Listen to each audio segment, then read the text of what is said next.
আজকে বাবা আমরা মানিনি, আমাদের আর পর্দা নাই দেশে, পর্দা নাই, পর্দা দেশের থেকে চলে গেছে পর্দা। আমরা তো ওয়াজে খারিফ ধর্মপ্রাণ মুসলমান ভাইগণকে পর্দার আড়ালে মা ভগ্নীরা কই, কিন্তু 14 আনি মুসলমান মহিলারা আজ পর্দার বাইরে, 14 আনে খালি বাইরে ঘুরে, পর্দা নেই বাবা। আমার মা ভানারা পর্দা করবেন, খবরদার বেপর্দা হইয়া নিজের জীবন নষ্ট করবেন না। আয়েশা রাদিয়াল্লাহু আনহা নবীজির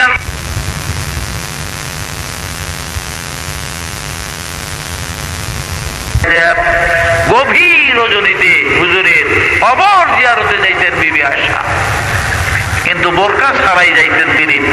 অনেক রাত্রিতে যখন মদিনার নীরব নিস্তব্ধ হয়ে যেত, কোনো মানুষ আর আনাগোড়ানে আসা যাওয়া করে না, তখন আস্তে আস্তে বিবি আয়েশা সিদ্দিকা যাইয়া রাসূল পাকের রওজা মুবারক জিয়ারত করতেন।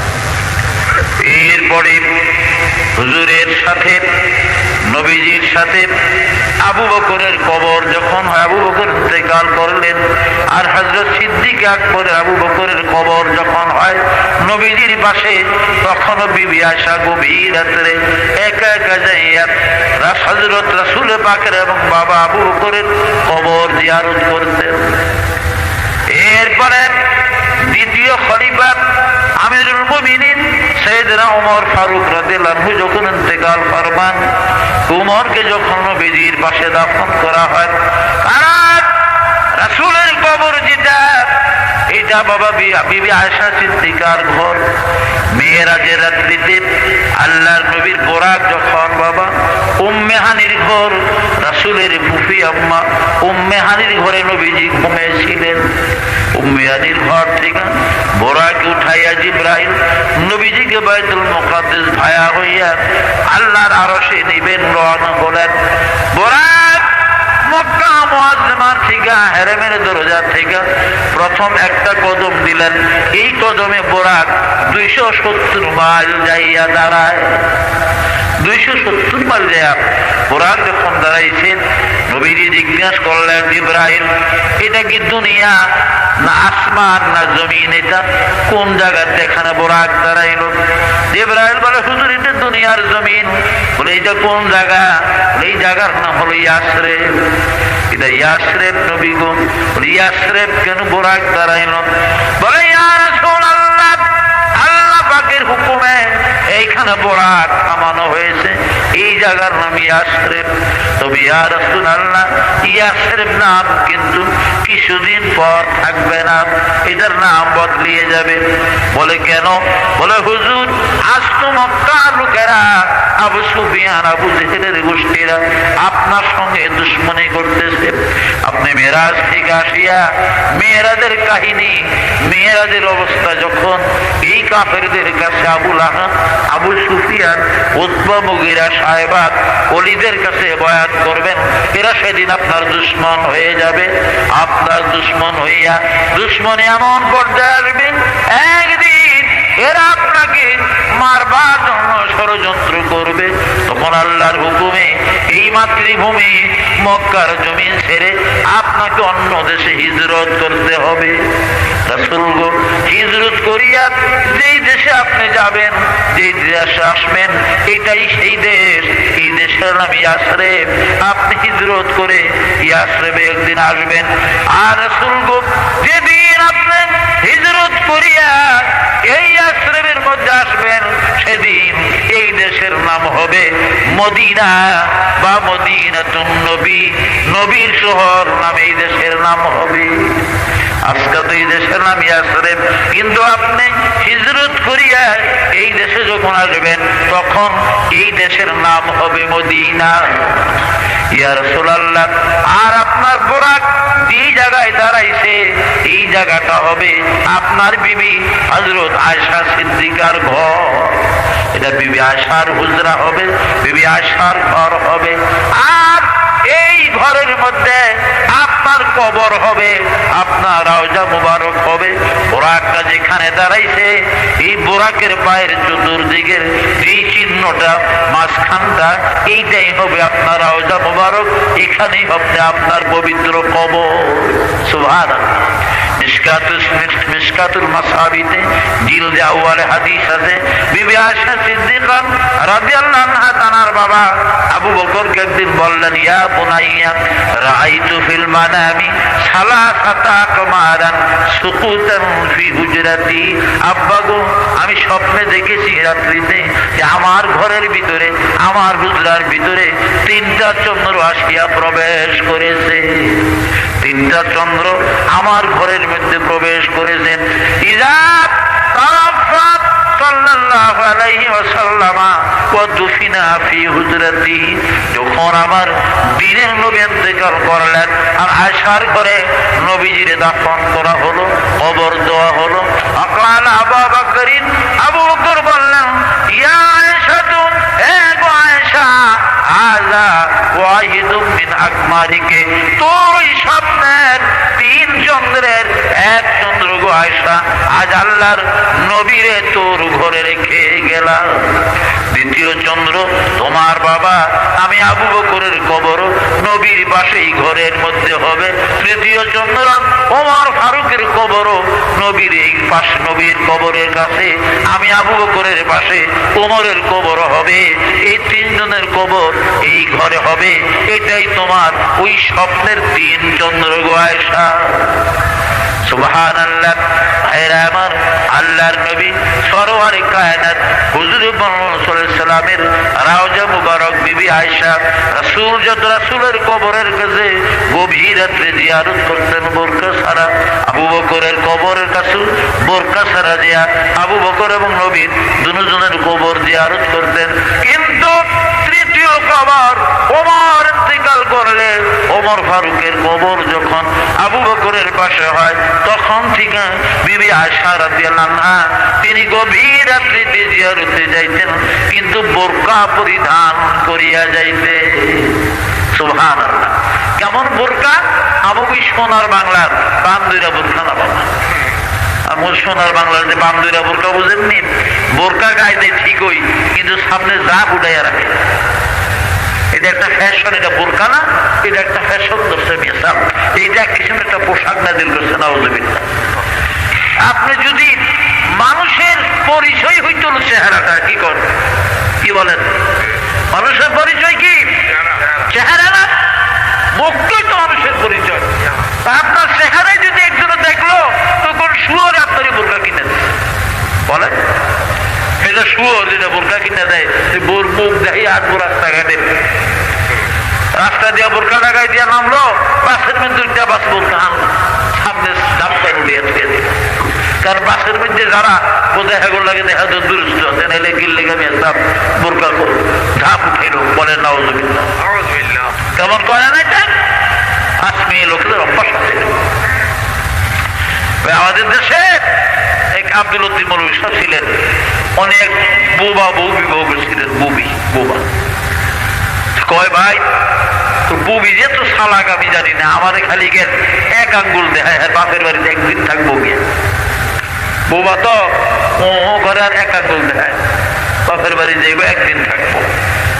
আমরা তো চল, আমি লগে যাইতেছি জ্যোৎস্না রাত্র, কই যখন মাঝামাঝি গেছি, আমার বাড়ি আর আমার শ্বশুর বাড়ির মাঝামাঝি বোর রাস্তা গেছি, তখন বুবি দুই আঙ্গুল দেয় আমার, তাহলে 2 দিন থাকবো। যখন শ্বশুর বাড়ির ঘাটায় গেছি গিয়া, তখন 3 আঙ্গুল দেখায় বুবি, 3 দিন থাকবো। শ্বশুর বাড়ির ওটার উপরে ভাড়া দিছে, তখন বুবি আমার দেখায় 4 আঙ্গুল, আমি 4 দিন থাকবো। ঘরের ভিতরে নিয়ে যায়, আমার বুড়ি আঙ্গুল দেখায় আইব না রাখবো বলে, আমার বুড়ি আঙ্গুল দেখায় আর যাবো না। তো ভাইরা, আজকে মুসলমানরা পর্দার নামে বুইরা আঙ্গুল প্রদর্শন করতেছে না। এটা তো বোরকার নামে বুইরা আঙ্গুল দেখানো মেসা ফেলে, এই বোরকা বুইরা কি লাভটা হলো?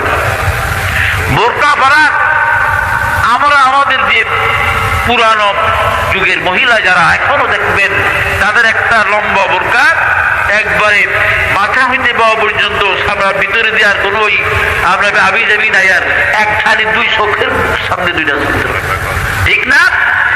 এটাই তো আসল বোরকা ছিল। পৃথিবী সারা বিশ্বের ভিতরে এই বোরকা শুধু আছে এখন বেলুচিস্তানের পাঠানদের ভিতরে আছে। আমি আফগানিস্তানও গেছি, বোরকা আছে, কিন্তু ওই বোরকা নেই। আফগানিস্তানের কাবুলিরও বোরকা ব্যবহার করে কাবুলদের ভিতরে আছে, কিন্তু শুধু পাকিস্তান সীমান্ত প্রদেশ যেটা, কারণ পাঠানরা সরকারের থেকে বিচ্ছিন্ন তারা। ওর ওই পাকিস্তান সরকার আইন মানে না, তো পাঠানরা থেকে আলাদা পাবে, ওরা আলাদা, ওদের কায়দা ভিন্ন। গরিব, এত গরিব তারা, পাঠানরা অত্যাধিক গরিব তারা। বহু কষ্ট করে হালাল রুজি থাকলে বেলুচিস্তানের সীমান্তের পাঠানরা হালাল রুজি করে। এই ভেড়া বকরি চড়াইব, কিছু গাছ গাছরা আছে সবাই, খাজুর গাছটা কিছু খাজুর হয়, কিছু সরদা নামে একটা ফল হয় তাদের দেশে, আর মিশমিশ নামের একটা ফল হয়, এগুলা তারা বাজারে বিক্রি করে নিজেরা চাষাবাদ করে আর এই ভেড়া বকরির চাষ করে, এগুলির দ্বারা যা হয় তাদের। কিন্তু পর্দা, আমি প্রায় 9 দিন ছিলাম বেলুচিস্তানে দালবন্দিতে, পাঠানদের এলাকাতে। আমি 9 দিনের ভিতরে একটা 8 বছর 7-8 বছরের মেয়ে আমি বোরকা ছাড়া দেখি। 7 বছর 8 বছর একটা মেয়েকে আমি পূর্ণ বোরকা ছাড়া দেখি না। কিন্তু আমি অন্য দেশের নাম কই না, আর কোথায় আমি এই ধরনের বোরকা দেখি।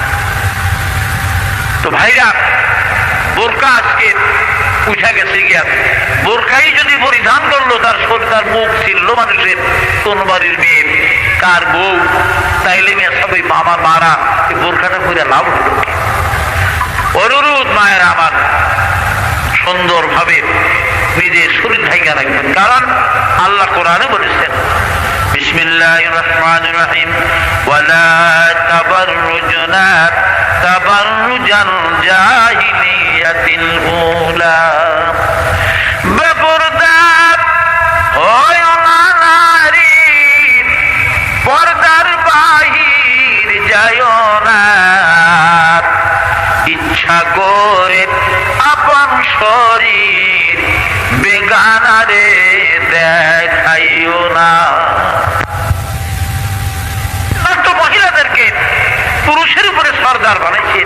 ব্রাহ্মণবাড়িয়াতে গত বর্ষ আমার মাহফিল ছিল অষ্টগ্রাম। ব্রাহ্মণবাড়িয়া কামা মারানা মরহুম তাজুল ইসলাম সাহেব মাদ্রাসা, এখন সদর দিনে মাওলানা ইউনুস সাহেব রহমত, উনি বহু বড় বুজুর্গ আলেম, বয়স 100-র উপরে। উনি দুঃখের সাথে বললেন যে ব্রাহ্মণবাড়িয়াতে কিছুদিন পূর্বে যে পেপারও উঠছে, মহিলারা মিছিল বের করছে, ওই গ্রামীণ ব্যাংক নিয়ে যারা গবেষণা করে আর বিভিন্ন রকমের যে আপনার কি বলে, এই যে আপনার ব্যারাক ম্যারাক বানাইছে, ওই সকল মহিলারা মিছিল বের করছে যে স্বামীর কথা মানব না, ঘরের মধ্যে রইব না, ভাঙ্গা ঘরে থাকবো না, স্বামীর কথা মানব না। তারা ভাঙ্গা ঘরে থাকতো না, বালা ঘর বানাইব নিজেরা, স্বামীটা মিলাতো না। আজকে অবস্থা। আমি তো বলি একদম স্বামী ছাড়া মহিলার জীবনটা একটা মাঝি ছাড়া নৌকার অবস্থা, যেমন ঠিকই অবস্থা। মাঝি ছাড়া যদি মাঝি না থাকে, ডেমরা ঘাটে, ফতুল্লার ঘাটে কত নৌকই তো বান্ধা থাকে, যেই নৌকার মাঝি নাই, যে সাহেব বাবাকে এটার মাথার মধ্যে ভাড়া দেয় গিয়ে, এটা ভাড়া দেয় না, আনের কেউ ডাকও দেয় না, কিন্তু মাঝি থাকলে ডাকবে। মাঝি ছাড়া নৌকা আর স্বামী ছাড়া মহিলার একই অবস্থা। স্বামী যদি অন্ধ হয়, বোবা হয়, ল্যাংড়া লুলা হয়, তবে তার মেসাব কে একটা গার্জিয়ান আছে, তার আর একটা খুঁটা। আজকে কয় যে বাংলা করে থাকতো না, স্বামীর কথা মানত না। আপনারা কি এটার পক্ষপাতী মেসাব? আমি মনে করি আবার আল্লাহ বলেছেন যেটা, রাসূল যেটা বলেছেন সেটা মানতে হবে আমাদের। আল্লাহ নবী বলেছেন আর রিজালু, আল্লাহ বলেছেন আর রিজালু কাওয়ামুন আলা নিসা, পুরুষ জাতিরা হলো সরদার মহিলাদের উপরে, এটা আল্লাহ পাক করেছেন। আজকে মিয়া সমান অধিকারের দাবিদার নজবে। তো মায়ের আমার পর্দায় থাকবেন, বেপর্দার কোনো লাভ নাই, দাম নাই।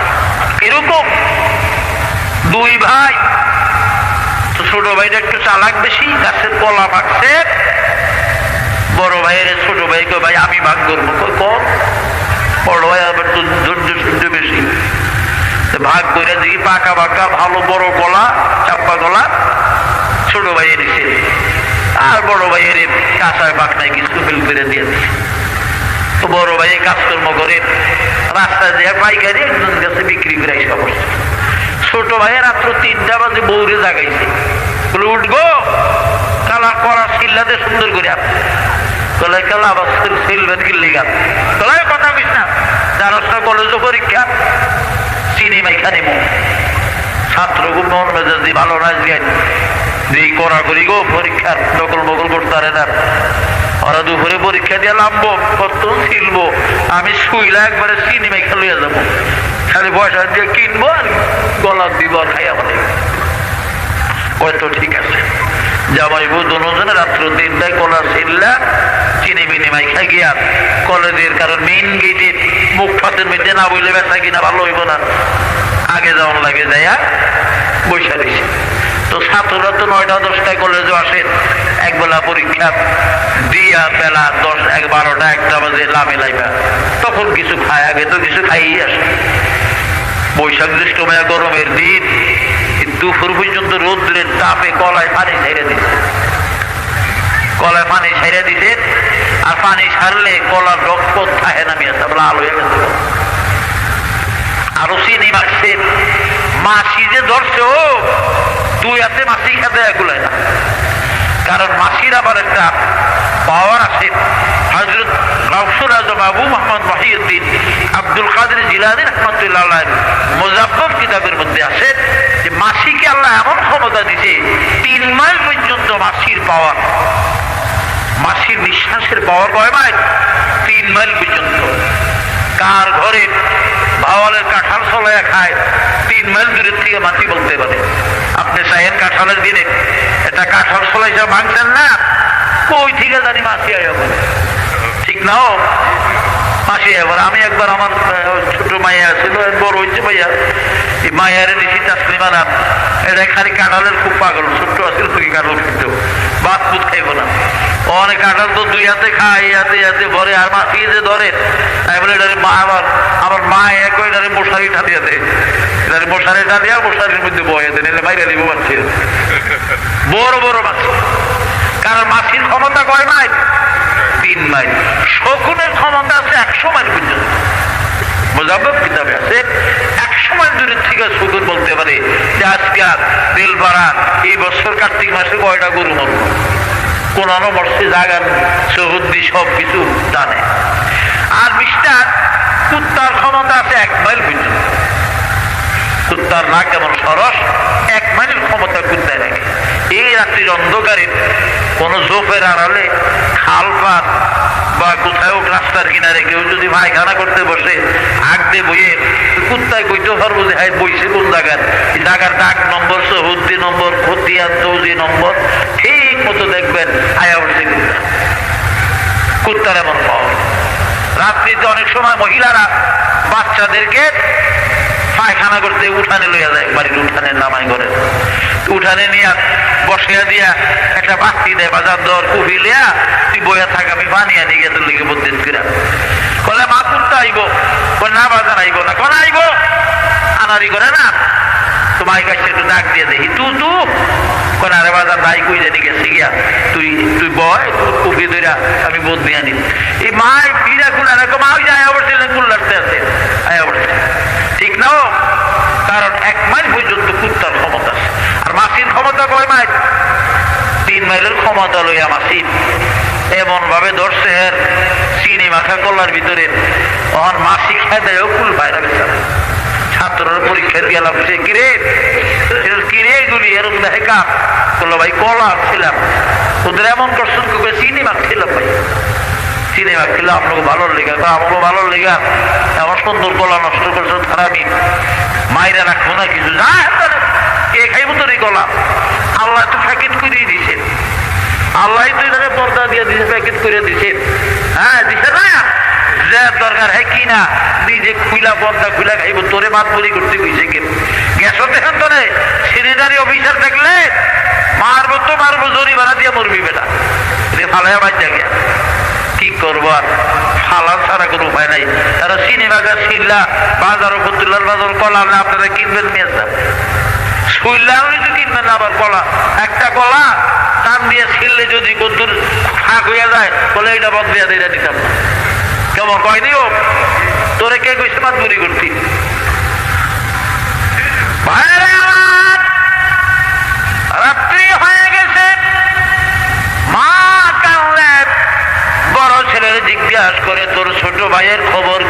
আমার ছেলে আসে না। বলে মামার কলা তো বাজারে বিক্রি করি না, রাস্তায় পাইকারি বিক্রি করেছি। ছোট ভাই তো কলা নিয়ে কলেজ গেইতে গেছে, এখনো তো আসে না। রাত্রি দিগান্তে কান্তে গেছে, মা বড় ভাইরে ঠগাইয়া বাসিয়া বাসিয়া বড় বড় পাকা কলা চিনি মাখিয়া বাজারে নিয়েছিলাম। মাগো, বাজারে এই শিলা চিনি মাখা কলা কেউ খরিদ করে না।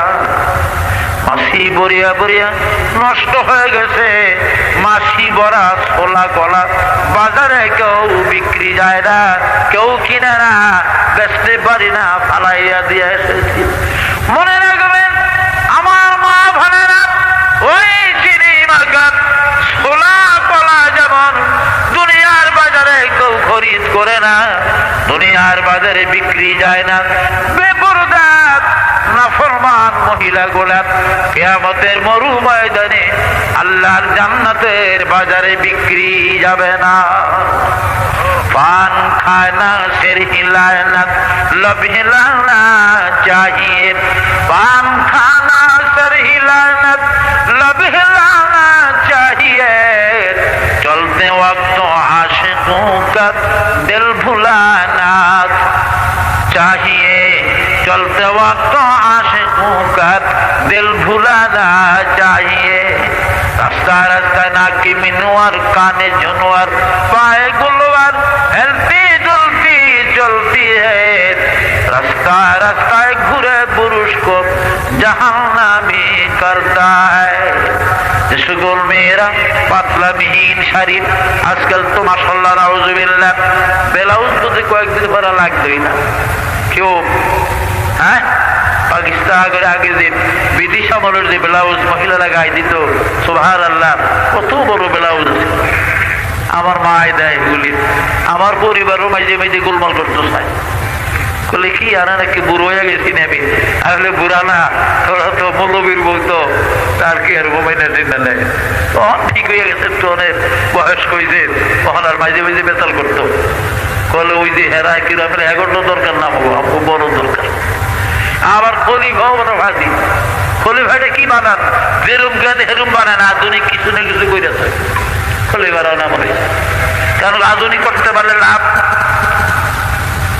তুমি আসাম আসলে 14 ব্লাউজ বানাইতো আগে 1 গজ 2 গজ আপনার 1.5 গজ দিয়া, এরপর আইলো 1 গজ, আয়া বসে সব 14 গিরা 12 গিরা 10 গিরা 6 গিরা দিয়েও বানায়। আস্তে আস্তে আইব 4 গিরা 2 গিরা, এরপর আর ব্লাউজ লাগবে না। কি কর কমতে কমতে আর ব্লাউজ লাগবে না, দরকার নাই, আর না বানিয়ে বানা যাবে। অনুরোধ আমার মা বোনেরা, বেপরদা হইয়েন না, কারণ পর্দা নিশি মায়ের সন্তানরা বাচ্চাগুলি আলেম হবে, আল্লাহর ওলি হবে, আউলিয়া দরবেশ বুজুর্গ হবে। বলে সুবহানাল্লাহ। হযরত গাউসুল আজম আবু মুহাম্মদ মহিউদ্দিন হযরত আব্দুল কাদের জিলানী রাহমাতুল্লাহ আলাইহি, হযরত আব্দুল কাদের জিলানী রাহমাতুল্লাহ আলাইহি, তার বাবা ছিলেন কে? আবু সালে মুসাদ্দিক রাহমাতুল্লাহ। ওনার জীবনে আছে খুব সংক্ষেপে।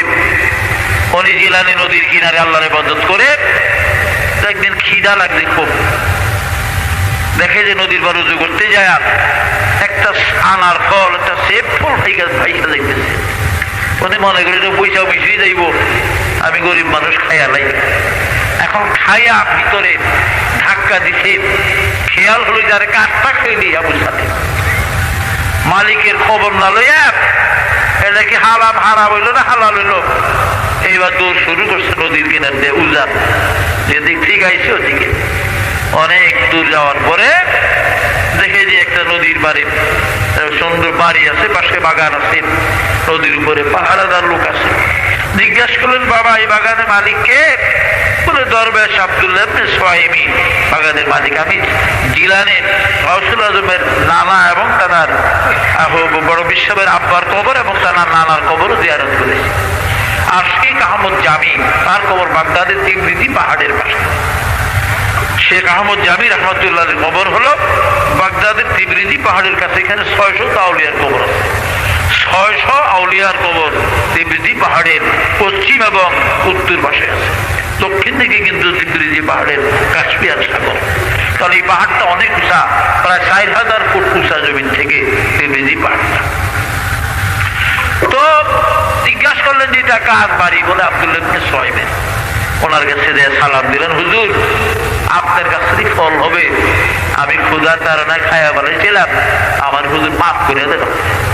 আশ্চর্য হলেন, এটা ভাষা ফল খাইয়া মাপ নিতে আইসেন? আচ্ছা বাবা ঠিক আছে, তোমার এত তাড়াতাড়ি মাফ করুন যাইতো না, তুমি 1 বছর থাকবা আমার বাড়িতে, আমার এই বাগান দেখবা শুনবা, তারপরে তোমার মাফ করে দেব। মনে করলো যে আলহামদুলিল্লাহ তবু যদি মাপ পাই। 1 বছর পরে হুজুর করে না রে বাবু, পরের হক খাইছো না কইয়া এত তাড়াতাড়ি মাপ হয় না, আরো 1 বছর থাকার লাগবে। লইলেন আরো 1 বছর। বলে হুজুর এইবার? বলে না মিয়া, দরবেশ মানুষ, পরের মাল হক খাইছো, মাফ করুন যায় না, আরো 1 বছর থাকবে। 3 বছর পরে বলে হুজুর এখন? বলে হ্যাঁ এখন মাফ করা যায়, তবে একটা শর্তের উপরে। কি শর্ত? আমার একটা মেয়ে আছে, মেয়েটি আমার লেংরা, হাঁটতে পারে না, লুলা, হাত নাই। মেয়েটি আমার বোবা, কথা বলে না। মেয়েটি অন্ধ, চোখে দেখে না। মেয়েটি বধির, কানে শুনে না। মেয়েটি আমার কালো, কুৎসিত, কোনো সুন্দর না। আমার ল্যাংরা, লুলা, বধির এবং কালো, কুৎসিত, ধেন্দা, বোবা মেয়ে যদি বিবাহ করার জন্য রাজি হও, আবু সালে তোমার ফলের দাবি মাফ করে দিব। চিন্তা ভাবনা করে কয় ঠিক আছে, আর কি করবো, বেন হুজুর। আর চিন্তা করি বিবাহ হয়ে গেল। বিবাহ তো করলাম, এই ল্যাংরা, লুলাই, দেন্দা, বোবা বউলিয়া দেশ গেলেন, কি যে কইব মানুষে আমার, আহা করলাম কি? বলে বাবা তুমি ঘরে বসো, তোমার স্ত্রী আসবে তোমার কাছে। চায়ের দুয়ারের দিকে ক্যাম্পে আইব। আর কত তো করতে পারবো না, একটু মুক্তা থাকলো তো কইতো যে আমি এখানে আইসি গড়িয়া গড়িয়া, আবার নেয় না, তাও তো পারতো না। চৌকনে যাইতে আইব, কিছুই তো নাই, কানও শুনতো না, করবো কি? হঠাৎ দেখে দরজার সামনে 1-2 কদম করে করে একটি সুন্দরী মহিলা। আল্লাহ দিলে দেশও যাইতেছি, দেশও যাও গে। আমি আর আমার 3 বছর হইলাম, মায়া বিয়েতে জামাই বানাইলাম, কইও তো যাইবা? বলে আপনার কাছে হুজুর কম লাগে না, এমন ধোকাবাজের কাছে কম লাগে না, আপনি এমন ধোকাবাজ। বলে কি কম? কইলে মিথ্যু কইবেন, তাহলে ধোকাবাজ দুইটার একদম। হয়তো পরের মাইয়া সাজিয়া গুজিয়া আনছেন, আপনি ধোকাবাজ। আর নাইলে আপনি যা কইছেন সব বিপরীত। মেয়ে যদি আপনার হয়ে থাকে তবে আপনি মিথ্যা কথা বলছেন আমাদের। বলেন আরে আবু সালেম, আমি ধোকাবাজ না, আমি মিথ্যুক না, আমি যা বলেছি সব সত্য বলেছি। আমার উম্মুল খায়ের ফাতেমার বয়স যখন 7 বছরের হয়, তখন থেকে আমি তাকে পর্দার ভিতরে ভরেছি, পর্দা করেছি। আমার উম্মুল খায়ের ফাতেমা 7-এর পর হইতে এই চক্ষু দিয়াজ পর্যন্ত কোন বালেক বেগানা পুরুষকে দেখে নাই। জীবনের প্রথম স্বামী হিসাবে তোমাকে শুধু দেখলো, এই চোখ দিয়া কোন বেগানা বালেক পুরুষ দেখে নাই। এই হাত দিয়া কোন বেগানা পুরুষের জন্য বালেক হওয়ার পরে কিছু স্পর্শ করে নাই। জীবনের প্রথম আজকে আমার ফাতেমা শরবতের গ্লাস পাকা হাতে নিয়েছে। আমার ফাতেমাই পায় হাঁটিয়া কোন বেগানা বালেক পুরুষের কাছে জীবনে যায় নাই, আজকে স্বামী হিসাবে তোমার কাছে আসছেন। রে আবু সালেম, ভুল বুঝিও না, আমার ফাতেমাকে নিয়ে যাও, তোমার জীবন বড় ধন্য হবে। বলে হুজুর আমি সৌভাগ্যশালী, বুঝলাম ভালোই হয়েছে, তবে 3 বছর আমারে কেন ঘুরায়া রাখলে? 3 বছর ঘুরাইলেন? যে বছর আসছিলাম মনে চাইছে মেয়ে বিবাহ দিয়া জামাই বানাইবেন, বিদায় করে দিতে বানায়া বিবাহ দিয়া 3 বছর ঘুরায় রাখলেন কেন? এবার দরবেশ আব্দুল্লাহ ইবনে সুহাইমি বলেন, রে আবু সালেহ শোনো, 3 বছর কেন ঘোরাইলাম? প্রথম বছর তুমি আসছো, আমার ফাতেমার বয়স মাত্র 9 বছর শেষ হইয়া 10-এ পড়েছে, কিন্তু আমার মেয়ে নাবালেগা। দেখলাম নাবালেগ মেয়ে বিবাহ দেওয়া যায় না, কারণ স্বামীর কদর বুঝবে না। এই জন্য অপেক্ষা করলাম 1 বছর, দেখলাম তা তো হয় না। অপেক্ষা করলাম 2 বছর, 3 বছর পরে আমার ফাতেমার বয়স এখন 12 বছর পুরা হয়েছে। আমার ফাতেমা এখন স্বামীর খেদমত বুঝবে। আবু সালেহ রে, এই জন্য আমি 3টি বছর তোমার ঘুরাইয়া ঘুরাইয়া রাখছি। সুবহানাল্লাহ। ওই মেয়েটির পেটে জন্মগ্রহণ করেছিলেন আউলিয়াদের সরদার বাবারা, পৃথিবীর আউলিয়াদের সরদার গাউসুল আজম আবু মোহাম্মদ মহিউদ্দিন হযরতে আব্দুল কাদের জিলানী রাহমাতুল্লাহ আলাইহি। সুবহানাল্লাহ। যে আব্দুল কাদের জিলানীকে উস্তাদ শেখ সিরাজউদ্দিন আবু হাসুমরের কাছে পড়তে দিয়েছেন, মায় পাঠাইছেন মাত্র 600 দিনার হাতে দিয়া। 600 দিনার নিয়ে পাঠাইলেন, উস্তাদের কাছে আসলেন। আর আব্দুল কাদের জিলানী বলে, উস্তাদজি, আমার মা এই 600 দিনার আপনাকে হাদিয়া দিয়েছে, আপনি আল্লাহর কোরআন আমাকে শিক্ষা দিবেন, এই জন্য আজ কোরআন শিক্ষার প্রথম দিন আপনার কাছে আসলাম। আমার মা এই 600 দিনার দিয়েছে। 20 টাকায় একটা দিনার হয় বাবা, এরকম 600 দিনার। আমার আম্মা বলেছে এই 600 দিনারের বেশি আর একটি পয়সা মার কাছে আজকে নাই, বাবা বাড়িতেও নাই। 600 কেন, 6 লক্ষ দিনার যদি এই সময় আমার আম্মার কাছে থাকতো, আম্মা বলেছে ওই 6 লক্ষ দিনার আপনাকে দিত। যেহেতু আপনি আল্লাহর কালাম আমাকে শিক্ষা দিবেন বলে। সুবহানাল্লাহ।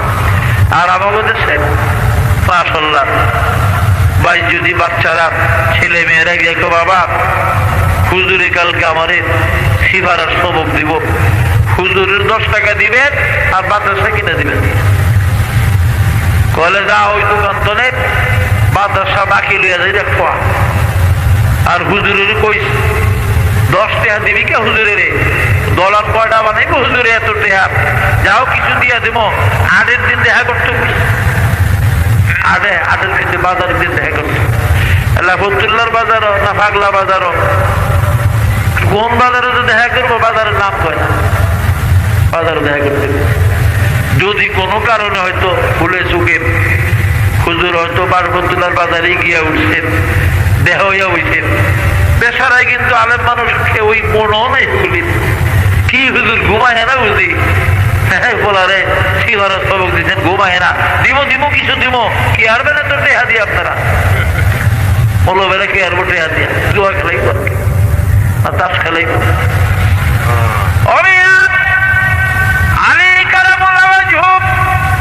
কোরআন শরীফ পড়েন, জবরের জায়গায় জের পড়ছেন, তিনি ভুলেন এক বৃদ্ধ ইহুদি রাস্তা দিয়া যাক। ইহুদি তো আরবের মানুষ, কোরআনের ভাষা বুঝে, আরবি বুঝে। আলী কারামকে বলে, আলী রে, ও আলী, এইখানে জবর লাগাইয়া পড়ো, জের হবে না, জের পড়লে ভুল হবে, জবর দিয়া পড়ো। ইহুদি চলে গেছে, বৃদ্ধ ইহুদি।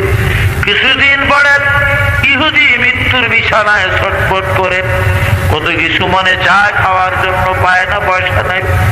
একটা নাবালিক মেয়ে কাগজে লেখা দিলেন, মেয়েটারে পাঠাইলেন, আলী রে, আমি তোমার উস্তাদ, একদিন তুমি কোরআন শরীফ পড়ার কালে জেরের জায়গায় জবরের জায়গায় জের পড়ছিলে, আমি বাতায়া দিছিলাম, ওরে আলী আমি তোমার উস্তাদ, যদি পারো আমার মেয়েটার কাছে কিছু সাহায্য করো, আমি মৃত্যুর মুখে মনে কত কিছু চাই কিন্তু পাই না, টাকার জন্য পারি না।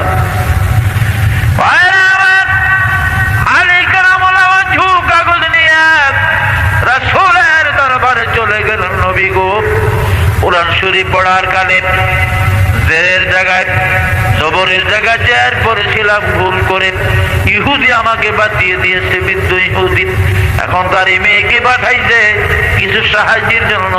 এই লোকটি আমার কেমন উস্তাদ হবে, কি সাহায্য করতে পারি তাকে, আমি তো গরিব মানুষ। আল্লাহর নবী বলেন, আলী রে, ওই ইহুদি এমন উস্তাদ তোমার, আল্লাহ পাক তোমাকে যেই শক্তি দান করেছে রে আলী, এই শক্তি দিয়ে যদি তুমি পশ্চিম দিকে একটা তীর মারো যত দূর যাবে, পূব দিকে তীর মারলে যত দূর যাবে, উত্তরে দক্ষিণে মারলে যত দূর যাবে, আর একটা তীর উপরের দিকে যদি জোর করে মেরে দাও যত উপরে উঠবে, এর মাঝখানের খালি জায়গাটা সোনা রূপা হীরা মণি মুক্তা দিয়া বোঝাই করিয়ে যদি ইহুদি উস্তাদের পায়ে ঠেলে দাও, তবু আলী রে একটা জবরের হক আদায় হবে না। সুবহানাল্লাহ। উস্তাদের কদর আজকে নাই বাবা।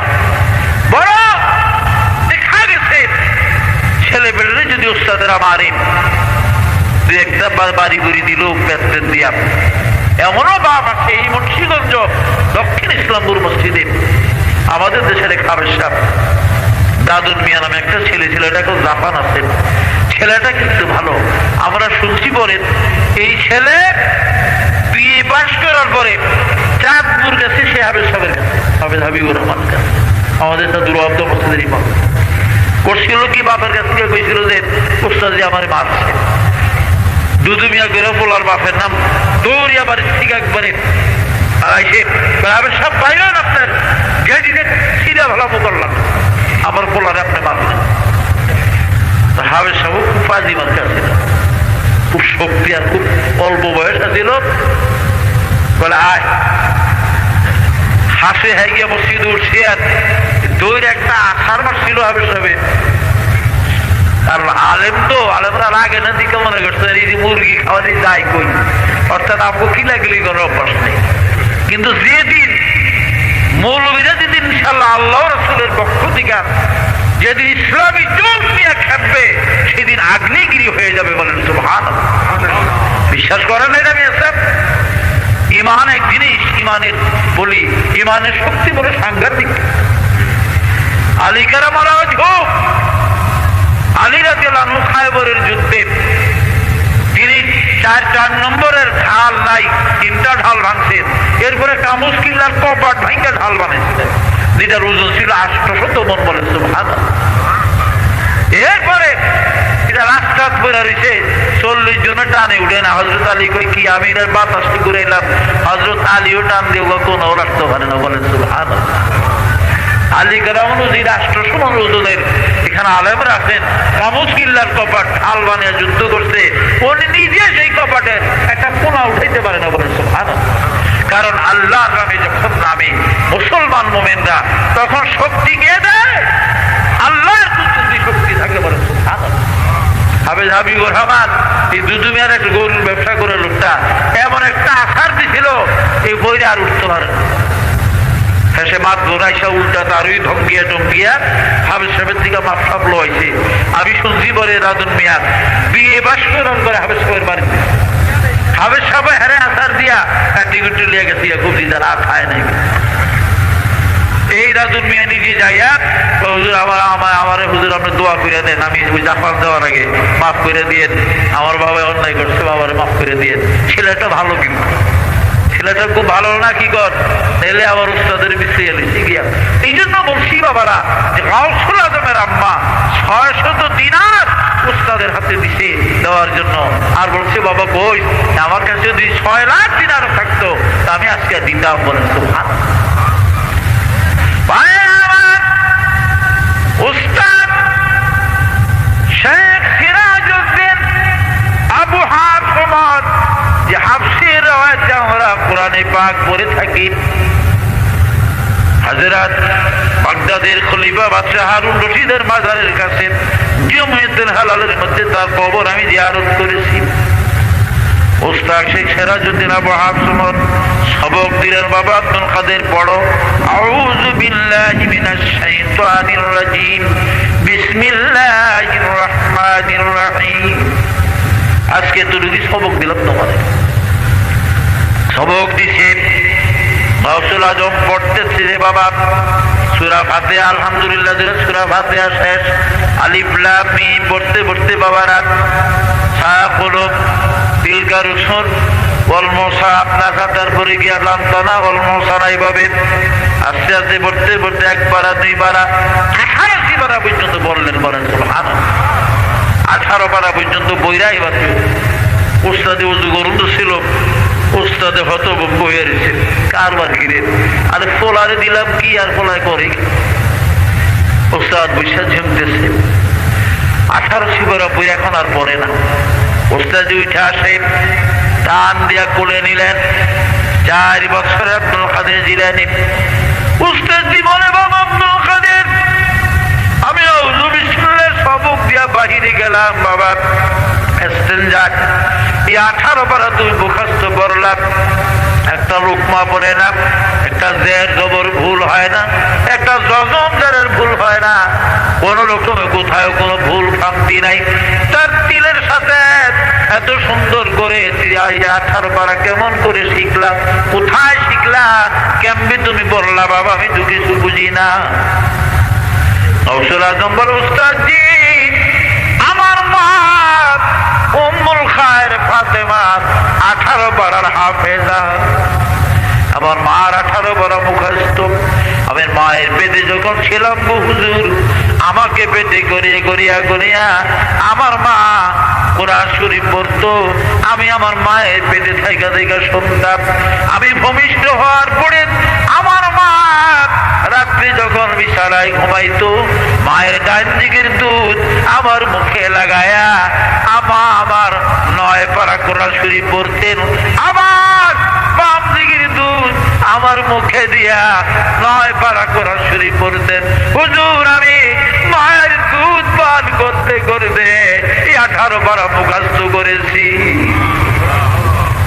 আজ আমার মা বোনেরা, আপনি যদি পর্দায় থাকেন, আলেম হবে, হাফেজ হবে, ওলি হবে, কুতুব দরবেশ হবে, আপনার সন্তান নামাজি হবে, আপনারে মা বলে ভক্তি করবে, শ্রদ্ধা করবে। আজকে তো মায়ের ভক্তি নেই, মারে বুড়ি কয়, বাবারে বুড়া কয়, কয় নিও। ইনশাআল্লাহ আমার মনে হয় না কোনো আলেম, কোনো হাফেজ মা বাপকে বুড়া বুড়ি করে ডাকে, মনে হয় না। কারণ আমার মায়ের বয়স প্রায় 92-93 হয়ে গেছে। আল্লাহর রহমতে আমি মা কে ডাক দিলে আবার খোলা বাইরে আসে, কলে আব্বার এই বুড়া মারি মা দিয়ে বলায়, আপনি সরমও করে পরামর্শকারী করে কয় আর কি, আপনি সরম করে না এরকম মা কইয়া তোমার জোরে ডাক দেন। আমি হা মা, আমার মা, মার কাছে সন্তান সবসময় একই রকম বলে সুবহানাল্লাহ। কেউ ঠিক না, মারে যত্ন করেন, মার খেদমত। আর মায়েরা যদি পর্দানিশীল হয়, মায়েরা ভালো হয়, কারণ মায়েরা তো ফ্যাক্টরি, এই ফ্যাক্টরিতে মাল হয়, প্রোডাকশন হয়। ফ্যাক্টরি যদি ঢাই যদি খারাপ থাকে, ঢাই দেখেন না, এই যে হারিকেনের চিমনি বাল্ব, এগুলা যদি ঢাইসের ভিতরে গোলবাল থাকে, তাহলে চিমনি ব্যাগ আছে হয়ে যায় না। ঢাই ভালো না হয়ে তখন সেখানে অসুবিধা হয়। অনেক সময় যে ইটা বানাইবার দিন হাইস আছে ফর্মাগুলা, যে ইটা বানাই যে আপনাদের তো দেশে ইটার জন্য বিখ্যাত। সুতরাং আগে তো এত হইতো না। আমি মুন্সিগঞ্জ মসজিদের ইসলামপুরের ইট কিনতে আমার মনে আছে, আমি একবার এই ফতুল্লার দিকে কি জানি বলে জাজিরার দিকে হামিদ মিল্কি আসছিল, ফটিক মিল্কি, হামিদ মিল্কির বাড়িতে অনেকদিন আগে পাকিস্তান বলে, আমি সেখানে গিয়ে এই মিল্কিরা আসলো, তখন ঈদের বড় কেন্দ্র আসলো যে না হাজি সাহেব জাজিরা, হামিদ মিল্কি, ফটিক মিল্কি, এখানে দেখতাম যে ঈদ তো আর ওইখানকার ঈদ তখন এত ঈদ আসছিল না, পরে আস্তে আস্তে আপনাকে এখানে ঈদের ব্যবস্থা হয়। তো ভাইরা আমার, আর মনে আছে এই ফতুল্লা একবার ঈদ কিনতে আইসা বলে আমার আব্বা যান কোনজন বলে হুজুর ওয়াজ করছে, বাদ করে দিছে। পরে আমার আব্বা ওয়াজ করছিল মাওলানা বশিরুল্লাহ চাঁদপুরের, এই ব্রিটিশ আমলের কাহিনী। তো চিন্তা করেন ঈদের ভিতরে দেখবেন অনেক সময় দুই একটা একটু উষা নিচা টাল বেতাল, কারণ ওই ডাইসে যেটার ভালো না যাইয়া পরিষ্কার না করিয়া দেওয়াতে দেখেন না, পরিষ্কার করে আবার পালি দিয়ে ধুইয়া লয়, ঠিক না? ও বালি মানে পানি দেওয়া দেয় না, বালি দিয়া পরিষ্কার করে আবার দেয়। সুতরাং সন্তান ভূমিষ্ঠ হয়, সন্তান হয় মহিলাদের পেটে, এই পেটটা কত সুন্দর হতে হবে, কত নিখুঁত হইলে সন্তান ভালো হবে। আজকে তো মাশাআল্লাহ গাউসুল আজম মায়ের পেটের থেকে 30 পারা কোরআন শরীফের হাফেজ হয়ে দুনিয়া আসছে, আর অহংকার সন্তানগুলি মায়ের পেটের থেকে বৈরাগীর গীত লইয়া লাভে কি ওলামেনি। 3 বছরের বাচ্চা আউযু বিসমিল্লাহ কইতে গইলে কান্দে, কিন্তু মাশাআল্লাহ বৈরাগীর গীত ঠ্যাংলাইরা লাইরা সাদের লাউ বানাইলো মোরে বৈরাগী, নাউযুবিল্লাহ। একটু অনেকে বলা এর বৈরাগীর গীত কইতারে রকমতন, আর যদি সুরাবর না সুরাবর্ত না আমি আসাম আশ্চর্য। সুতরাং অনুরোধ, আমার মা ভক্তি করে আপনারা পর্দা করবেন, এটার জন্য আপনারা দায়ী থাকবেন। আপনারা চেষ্টা করবে, চেষ্টা করলে অবশ্যই তারা পর্দায় থাকবে, ঠিক না? পুরুষরা তো হলো তাদের সর্দার, পুরুষরা তো মাস সর্দারি যদি দিয়ে দেন, আজকাল পারে না কারা? যারা যৌতুক নিয়ে বিবাহ করছে তারা পারে না স্ত্রীকে কন্ট্রোল রাখতে, কারণ হেরা নিজেরও গোলাম হয়ে গেছে। শ্বশুর বাড়ির খাট ফালক, শ্বশুর বাড়ির সব কিছু, শ্বশুর বাড়ির জিনিসপত্র কবে জানি বিবি বোঝামাই হয়ে যায় গিয়া, এই ডরে কিছু পায় না। এই জন্য ইসলামে যৌতুক হারাম শ্বশুরের কাছে। হুজুর সাল্লাল্লাহু আলাইহি ওয়াসাল্লাম বলছেন, চাইয়া যারা মেয়ের বাড়ির থেকে কিছু নিব, এরা ইহুদি হইয়া মরুক, এরা নাসারা হইয়া মরুক, তারা আমার উম্মত না তাদের সাথে। কারণ মান তারাকা সুন্নতি ফালাই থাকবে, রাসূলের সুন্নত তরিকা যেটা, যারা আমার সুন্নত তরক করবে, আমার সুন্নতের তরিকা তরক যারা করবে, সুন্নতের ভিতরে থাকবে না, তারা আমার উম্মত না, আমার সাথে তাদের কোনো সম্পর্ক নেই। তাহলে যৌতুক লওয়াটা কি নবীর সুন্নত? বাবা, নবীর সুন্নত নেই, নবীর সুন্নত নাই, না খেয়াল করেন আজ হিসাবে যৌতুক লওয়াটা রাসূলের তরিকার বাহিরেই তার বিরুদ্ধে। অনুরোধ, আমার মা ভগ্নীরা একটু কষ্ট করবেন দুনিয়াতে, দুনিয়া তো কষ্টের জায়গা। আল্লাহ নবী বলছেন, আর দুনিয়া সিজনুল মুমিন, এটা মুমিনদের জন্য একটা জেলখানা দুনিয়া, ও জান্নাতুল লিল কাফির, কাফেরদের জন্য দুনিয়া বালাখানা, মুমিনদের জন্য একটু কষ্টই হবে। ফাতেমা রাদিয়াল্লাহু আনহা, হযরত ফাতেমা একদিন আলী কারামাল হুজুর কাছে আবদার করলেন, স্বামী গো, মা খাদিজা মারা যাওয়ার পরে আমার মা খাদিজা ওই মরা মায়ের গায়ের একটা জামা গায়ে দিয়া আপনার সাথে আমার বিবাহ বন্ধন হয়। আমার হাসান জন্ম নিল দুনিয়ায়, হুসাইনের জন্ম হলো, এই পর্যন্ত পারলেন না একটা নতুন জামা আমারে বানাইয়া দিতে। তবুকের যুদ্ধে রওনা করেছে আলী, মনে বড় ব্যথা পেলেন, শর্মিন্দা হইয়া গেলেন, সরব পাইলেন, চলে গেলেন যুদ্ধে। যুদ্ধ শেষ হয়ে গেল। এদিকে বাবা হাসান যাইয়া দৌড়াইয়া নানার কাছে বলিয়ে দিয়েছে, নানা গো, ও নানা, বাবা যান যুদ্ধে যাওয়ার কালে আম্মা এটা নতুন জামার আবদার করছে। মা বলার সাথে সাথে বাবার মলিন মুখ লইয়া যুদ্ধে চলে গেলেন। নবীজি ভালো মন্দ কিছু কয় না। 3 দিন হয়ে গেছে, রাসূল ফাতেমার বাড়িতে আসে না। হযরত ফাতেমা বলেন, হাসান তোর নানা বিদেশে সফরে গেলেন, আমার সঙ্গে দেখা না করিয়া যায় না। বিদেশ থেকে আসিয়া, যুদ্ধের থেকে আসিয়া আগে আমার সঙ্গে দেখা না করিয়া মসজিদে নববীতে পর্যন্ত যায় না। রে হাসান, আজকে 3 দিন হয়ে গেল, বাবা যান আমাকে দেখতে আসে না, আমাদের বাড়িতে আসে না, যা যে বল আসবার জন্য, আমি চোখের পানি রাখতে পারি না। হাসান যা বলেন, নানা কেন আপনি আমাকে বাড়িতে আসেন না? মা আপনার জন্য কাঁদে, কেন মাকে দেখতে আপনি যান না 3 দিন ধরে? নবীজি বলেন, হাসান যা, তোর মা হাতে আমারে বলে দিবি আমার আলীর মরে নতুন জামার আবদার করিয়া যে দুঃখ দিছে রে হাসান, যে পর্যন্ত আলী ফাতেমারে ক্ষমা না করে, আলীরে ফাতেমা খুশি না করে ক্ষমা চাইয়া, ওই পর্যন্ত আমি ফাতেমার মুখ দেখতে যাব না। ইমাম হাসান আসিয়া মার কাছে বললেন, আম্মা গো, নানা জান বলছে আর বলে আমাদের বাড়িতে আসবে না, আপনি বাবার কাছে নতুন জামার আবদার করে মনে ব্যথা দিয়েছে। আলী কারামাল্লাহ ওয়াজহু বাড়িতে আসলেন, যুদ্ধ শেষ। অন্য দিন যুদ্ধের ময়দান থেকে তিনি দ্রুত গতিতে ঘোড়া চালাইয়া বাড়ির ভিতরে আসিয়া ঢুকিয়া যান। কিন্তু আজকে মনটা ভালো না, বহু দূর ঘোড়া থেকে নামিয়া ঘোড়ার লেগাম ধরিয়া টানতে টানতে আসতেছে। ফাতেমা দরজার কিনারায় দাঁড়াইয়া আছে।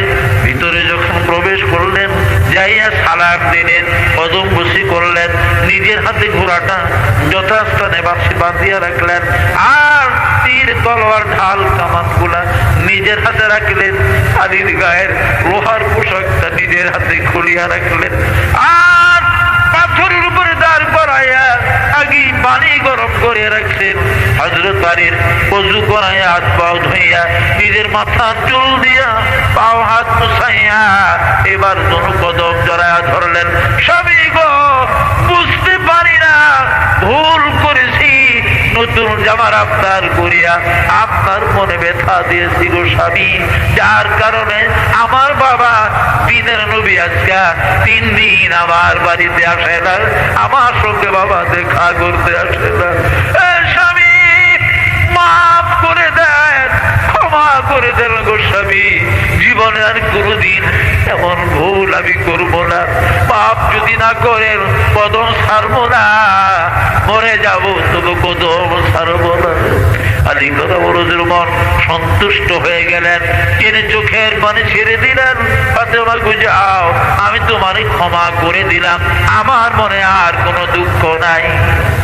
ইমাম হাসান দৌড়াইয়া নানার কাছে যা বলে, নানা যান, এবার তো আসবেন আমাদের বাড়িতে, আজকে বাবার কাছে মা ক্ষমা চেয়েছে, বাবা যান মাকে হাসি মুখে ক্ষমা করে দিয়েছে। আল্লাহর নবী ফাতেমার বাড়িতে আসলেন, আর বলেন, ফাতেমা গো, কসম আল্লাহর, যদি গো আলীরে বেজার রাখিয়া আলীর মনে দুঃখ দিয়া গো এই অবস্থার মধ্যে ফাতেমা তুই মরিয়া যাইতি, কসম আল্লাহর, আমি রাসূল তোর জানাজা পড়তাম না। অনুরোধ করছি, মা বোনেরা, স্বামীর খেদমত করবেন, স্বামীর পায়ের নিচে মেয়েদের জান্নাত। আল্লাহর নবী বলেন, মানুষের যদি মানুষের চিন্তা করা জায়েজ থাকতো, আমি হুকুম করতাম মেয়েরা যেন তার আপন আপন স্বামীদেরকে চিন্তা করে। সুতরাং আমি সিজদার পাত্র। আজকে ব্রাহ্মণবাড়িয়াতে মিছিল, এই দেশে তো হবে না, হ্যাঁ, গ্রামীণ ব্যাংকে মেয়েরা লেনদেন করে টাকা পয়সা রাখে, আর মিছিল করে, হ্যাঁ, স্বামীর কথা মানবো না, ভাঙ্গা করে থাকবো না, নাউযুবিল্লাহ। আর যত জিনা ব্যভিচার চলতেছে, বলে নাউযুবিল্লাহ।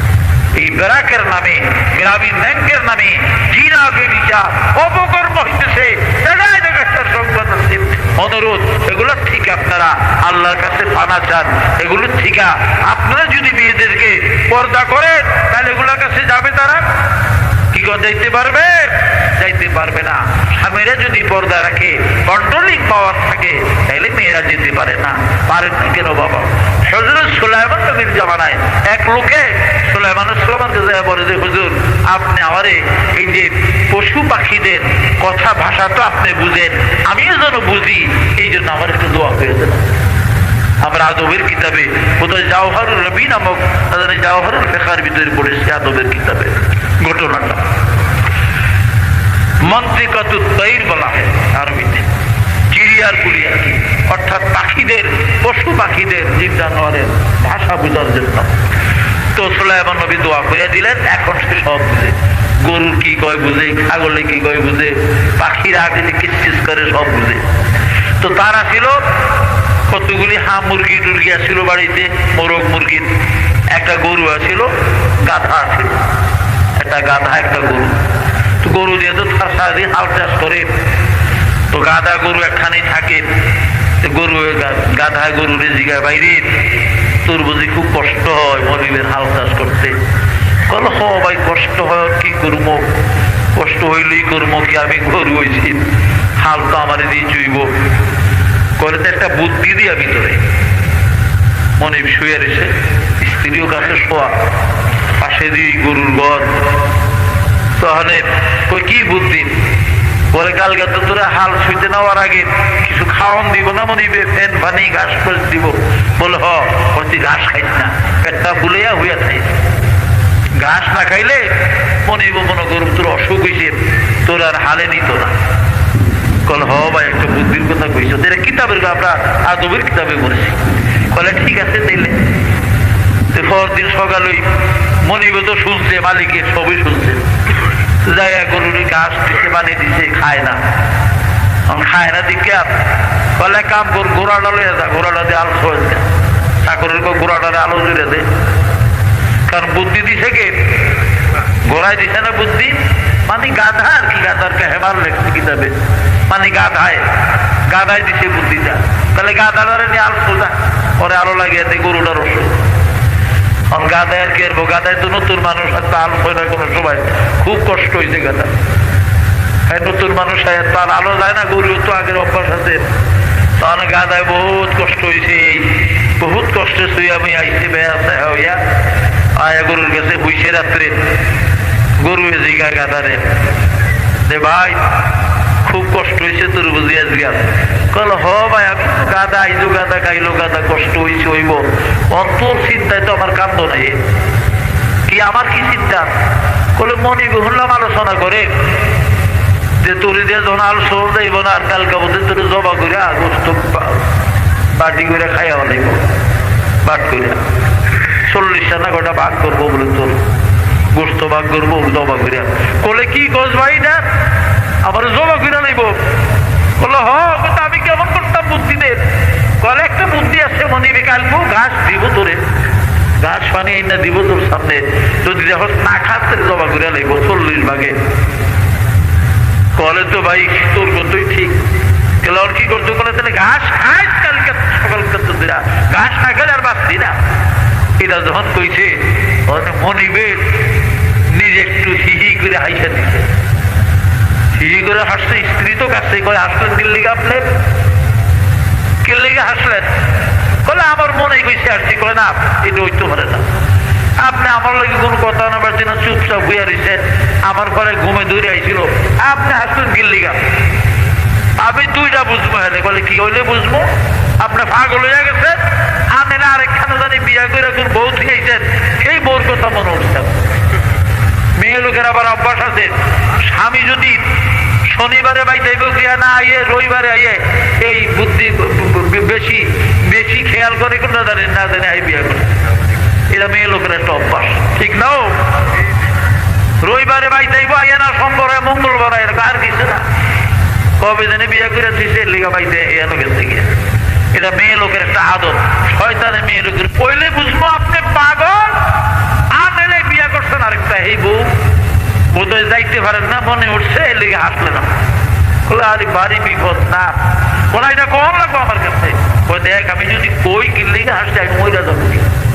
আবার সোলাইমান নবী কইছে, তুই যে এই সুরিয়ার পশু পাখির কথা বুঝোস, এটা যদি বলস কারো কাছে তাহলে মইরা যাবি, কারো জানাবি না, তুই জানোস। তো আমি কই পরে মইরা যাবি, আপনার লেগে কি হলো?